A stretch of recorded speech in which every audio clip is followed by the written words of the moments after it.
소리들. 그렇지만 아무리 신중하게 엄선한 최고의 고전 작품이라고 해도 책에만 지나치게 몰두하여 특정 언어로 쓰인 글만 읽다 보면 문어 그 자체로 결국은 하나의 방언이자 지방어에 불과하기엔 만물과 모든 사건을 비유하지 않고 언어 그 자체로 어휘와 내용이 풍부한 표준적인 언어를 잊을 위험이 있다.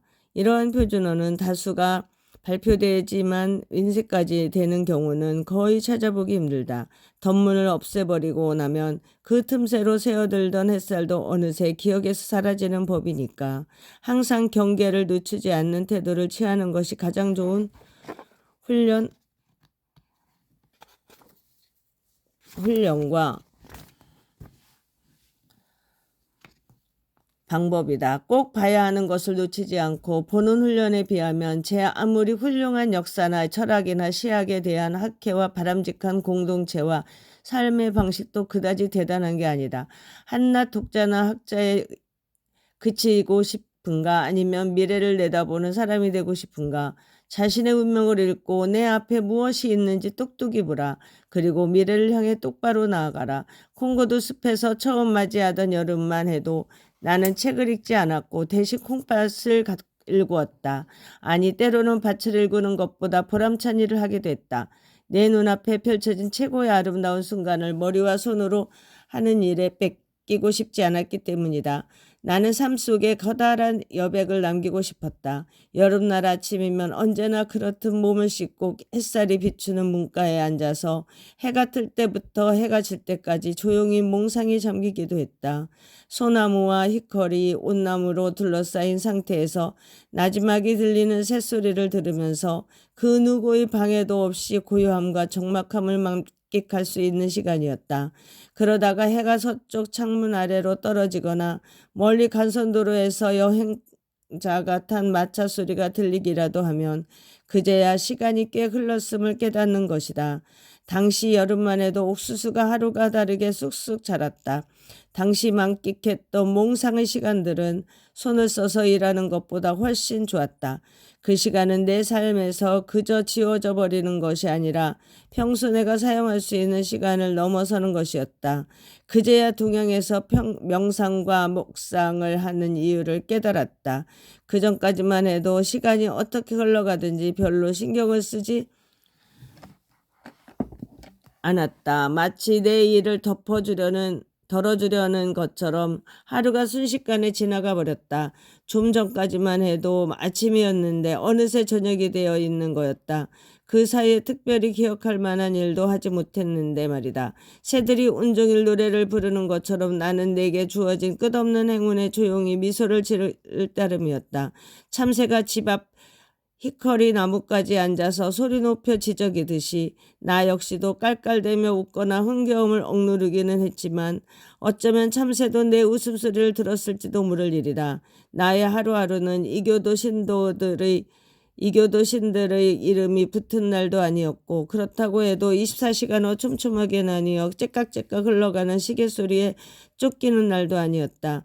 나는 프리족과 비슷한 삶을 살았다. 프리족은 어제와 오늘 그리고 내일을 하나의 단어로 표현한다.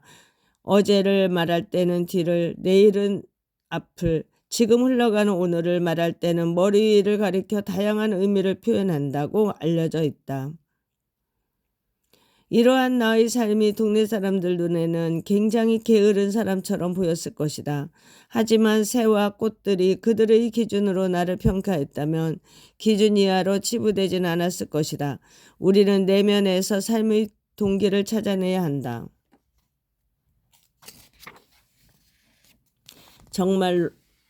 정말로 그렇다. 자연의 하루는 매우 평온한 것이라 인간의 나태한 면을 결코 탓하지 않는다. 외부에서 즐거움을 찾는 사람들은 사교 모임과 극장으로 가야 하는데 반해 나의 생활 방식에는 나름의 장점도 있었다. 내 삶 자체가 내게는 즐거움이었고 언제나 신선함을 느낄 수 있다는 거였다. 이는 끝없이 많은 장면으로 이루어진 한 편의 연극과도 같았다. 만약 우리가 최근에 배운 최선의 방식으로 삶을 꾸려나간다면 절대로 권태로 권태로움에 시달리지 않을 것이다. 내가 타고난 재능을 조용히 따라간다면 매 순간 우리에게 새로운 가능성을 열어줄 것이기 때문이다. 내게 집안일은 즐거운 소일거리와 같았다. 마룻바닥이 더러워지면 일찍 잠에서 깨어 집안의 가구들을 전부 잔디로 끌어냈다. 침대의 받침대는 한 번에 들어서 옮겼다. 그런 다음 바닥에 물을 뿌리고 호수에서 건진 하얀 모래를 끼얹은 다음 바닥이 하얗게 될 때까지 빗자루로 힘껏 문질렀다.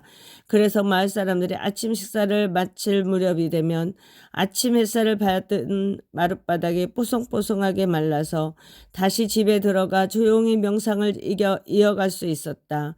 잠시나마 세간들이 잔디에 나와서 집시의 보찜처럼 조그만 무더기처럼 쌓여있는 모습을 보는 것도 꽤 재미있는 일이었다. 책들과 펜 그리고 잉크가 놓인 세발 탁자가 소나무와 히커리 사이에 놓여있는 모습도 마찬가지였다. 세간들도 밖에 나온 것이 내심 기쁜지 다시 집 안으로 들어가기 싫은 모습이었다. 때로는 그 위에 차양을 들이우고 세간들 옆에 한가로이 앉아있고 싶은 충동도 느꼈다.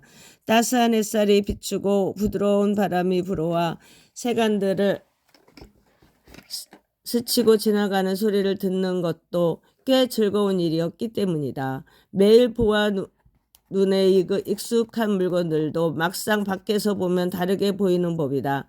새 한 마리가 근처 나뭇가지에 앉아있고 탁자 아래로 떡쑥이 자라며 검은 딸기 덩굴이 탁자의 자리를 휘감고 솔방울, 가시돋친 밤송이, 딸기 잎이 군데군데 흩어져 있다. 가구가 되기 전에 한때는 이런 자연 속에 자랐기 때문인지 이러한 형상들이 세간들 탁자와 의자 침대 위에 장식처럼 새겨진 것처럼 보였다. 내가 머물던 집은 언덕기슭 어린 소나무와 흰거리가 주위를 둘러싸고 있는 가운데 숲의 한쪽 가장자리에 있었다. 좁다란 길을 따라서 언덕을 내려가면 30m쯤 떨어진 곳에 호수가 있었다. 앞마당에는 딸기와 블랙바리, 떡쑥과 물레나물, 샛노란 미역쥐와 참나무, 벚나무, 월귤나무와 땅콩이 자라고 있었다.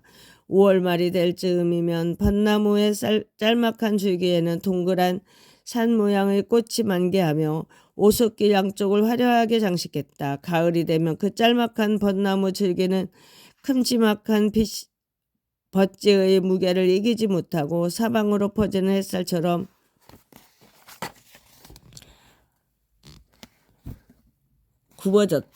굽어졌다. 나는 자연에 대한 경애를 표하며 볕지 맛을 보았지만 내 입맛에는 맞지 않았다. 집 주변에 자라던 온나무도 내가 쌓아두었던 둑을 넘어설 정도로 무성하게 자라 첫 해에만 1.5에서 1.8m 가까이 자랐다. 거대한 깃털 모양의 열대나무 잎사귀는 다소 기묘한 모양이었지만 상쾌한 기분을 느끼게 해주었다.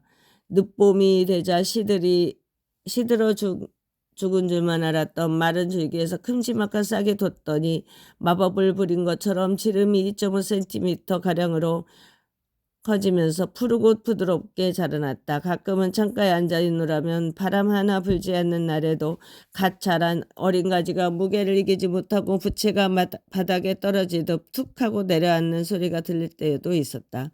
꽃을 활짝 피우고 수많은 야생벌을 유혹했던 딸기들은 8월이 되면서 벨벳처럼 진홍빛으로 물들었고 딸기 역시도 열매의 무게를 이기지 못하고 굽어지면서 여린 줄기가 꺾이곤 했다. 후덥지근한 여름날 오후 창가에 앉아 있노라면 매들이 집 근처를 배회하며 날아다니는 모습을 볼 수 있었다. 산비둘기는 둘이나 셋씩 짝을 지어서 내 앞으로 날아오르거나 집 뒤에 자란 백송나무 가지에 앉아서 허공에 대고 요란한 소리를 내기도 했다. 물소리는 울처럼 잔잔한 호수 위로 물결을 일으키며 물고기를 낚아채고 밍크는 집 앞 늪에서 슬그머니 나와서 물가에 있던 개구리를 잡는다. 사초는 여기저기 날아다니는 갈대새의 무게를 이기지 못하고 잔뜩 굽어져 있다. 30분 전부터 보스턴에서 시골 노양자들을 실어 나르는 덜컹거리는 기차 소리가 요란하게 들리더니 이내 잠잠해졌다가 다시 자고새의 펄떡이는 심장 소리처럼 되살아났다. 이렇게 온갖 소리를 들을 수 있는 것은 내 집이 세상에서 완전히 떨어진 곳에 위치하지 않았기 때문이다. 언젠가 마을 동쪽에 위치한 어느 농장에 보내졌던 소년이 향수병을 이기지 못해 몰래 도망쳐서 신발이 온통 닳고 거짓골을 한 채로 다시 돌아왔다는 소문을 들은 적이 있었다. 소년은 그 농장이 너무나 따분하고 외딴 곳인데다 사람들이 모두 도시로 떠나버려 기차 소리마저 들리지 않았다고 투덜거렸다고 한다. 물론 지금은 매사추세츠에 그런 외딴 곳이 남아있지 않을 것이다. 진정으로 우리 마을은 철로 위로 달리는 화살의 표적이 되어버렸구나. 평화로운 들판 위로 마음을 달래는 소리가 들리네. 바로 콩고드로구나. 내가 사는 곳에서 남쪽으로 500m가량 떨어진 곳에서 피츠버그 철도가 호수와 맞닿게 된다. 나는 평소에 그 철도 옆으로 길게 난 뚝길을 따라서 마을까지 걷곤 했다. 다시 말해 그 철도 덕분에 그나마 사회와 연을 이으며 살아갈 수 있는 것이다. 화물열차에 몸을 싣고 그 철도길을 오가는 사람들은 오래 알고 지낸 사람처럼 다정하게